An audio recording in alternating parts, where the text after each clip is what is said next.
This clip is brought to you by SaveWithConrad.com. All figured that JJ was there for life, Conrad. He had his routine. He had his procedures. He did. He was very well organized. I learned a lot from JJ. Being organized, taking calls from the talent as quickly as you can. Hopefully when they're on the line, not when you have to call them back. Nobody likes to be called back. And especially now, you ever send a text message? You probably send them to me sometimes, and I forget I have them.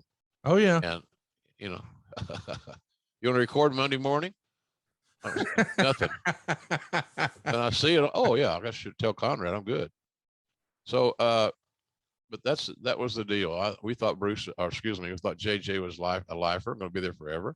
That was a big deal for us, for him to leave, because we had to go try to take all the paperwork and everything he was executing, the contracts, et cetera, and we had to go through all that stuff.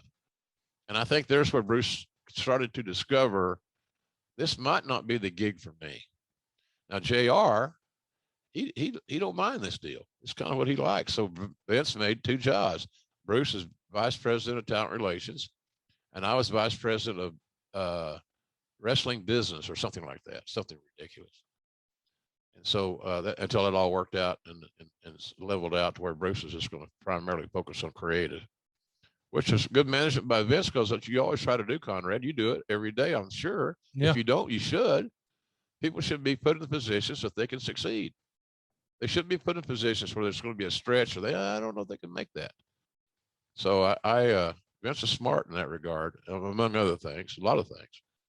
But he saw our strengths and he put us in our position to execute what our strengths were. I think I had my timeline messed up. JJ leaves the next month. He leaves September of '96 when you guys are over in South Africa. Okay. I do want to ask though, because I've never really spent any time talking about this from JJ's perspective, and he wrote about this in his book. He had a younger wife. Yeah. And Lindsay was her name. Nice lady. Vince wanted him to buy a house. So he bought a house, and Vince helped him out with some financing where he needed a little help to get the loan, with not only Vince's banker friend, but an additional loan from Vince and the company, and he would pay that back. So now he's sort of leveraged to the hilt on this new beautiful home in Connecticut, but he's got a home. He's got roots now with the WWF. And then, as you mentioned, he got his pay cut. And I think JJ took it personally, as a lot of people would, I'm sure, that when those pay cuts came down, allegedly they only went to the quote unquote wrestling people. So Right. People who had a wrestling background saw their income cut by nearly 50%. People who weren't wrestling people did not enjoy such a cut. But now he's left struggling to pay for a house that he could barely afford on a full income. And now he's got a half income, and it's just a mess. So I understand when you said, well, maybe JJ shouldn't handle his business that way, but I can't help but know that story and think, shit, if I was JJ, I'd be looking for somewhere to go too. Yeah. But he was burned out, Conrad. Yeah. No, the workload and the responsibilities and, having to handle talent issues. It seemed like, I talked to JJ, I said, do you ever go talk to Vince about good news? Is there anything good that you've got to share with him? And he said, yeah, that's a good point. It's always about this guy's late. This guy didn't want to do this. Yeah. This guy didn't want to put so-and-so over, and I had a whole different mindset on how to handle that. You solve their problem or you eliminate it. Yes. It's easy. I don't want to run 22 power, coach. Okay, you can sit your ass down. Yeah. If somebody's coming in that wants to run 22 power, I promise your ass. So I think I got cut.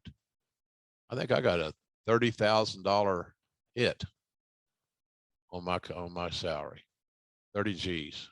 And Jan said, what are we going to do? I said, well, we're not living above our means. We're comfortable. She was working. She was a flight attendant. I said, so we'll just make it. We'll just readjust our budget and spend less.